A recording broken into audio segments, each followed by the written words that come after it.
Madam तुम्ही पुढे documents घेऊन काही आरोपींनी पैसे उकळले आहेत, बजाज फायनान्स कंपनी मधून लोन्स घेतलेली आहेत. नेमका काय प्रकार आहे? इश्यू असा आहे, आमच्या मानपूरमध्ये साठेनगर वगैरे हा जो परिसर आहे अत्यंत गरीब लोकांची वस्ती आहे. त्या गरीब लोकांचे आधार कार्ड, आय कार्ड वगैरे जे आहेत ते घेऊन बजाज फायनान्स लिमिटेड जी कंपनी आहे जी की लोन पुरवते, आमचे जे आरोपी आहेत त्या नवीन गुन्हा मी 420चा गुन्हा दाखल केलेला आहे. त्या गुन्ह्यातील जे 2 आरोपी आहेत त्यांनी हे जे गरीब लोकांचे डॉक्युमेंट्स आहेत त्याचा बेनिफिट हा लोन मिळवण्यासाठी घेतलेला आहे आणि ते जे लोक आहेत त्यांना फक्त 4 ते 5 हजार रुपये त्यांनी पर पर्सन दिलेले आहेत आणि त्यावर त्यांनी जवळजवळ 80 हजार जे ऍपलचे मोबाईल आहे ते खरेदी करण्याच्या दृष्टीने लोन घेतलेला आहे. परंतु या लोकांच्या नावे कोणत्याही प्रकारचं म्हणजे त्यांना कोणताही बेनिफिट झाले नाही. 4 ते 5 हजार त्यांनी फक्त त्यांना दिलेले आहेत. त्या बऱ्याचपैकी न्यूज वगैरे झालेल्या आहेत बऱ्याच ठिकाणी की शासनाची लाडकी बहीण योजनेअंतर्गत फसवणूक झालेली आहे. परंतु तसं कोणत्याही प्रकारचे कोणत्याही अँगल या केसमध्ये नाहीये.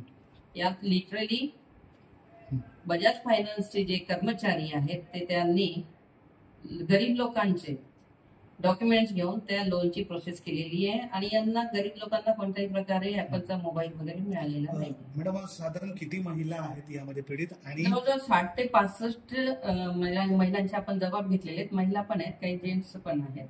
अच्छा, किती वर्षापासून हा प्रकार सुरू होत आहे?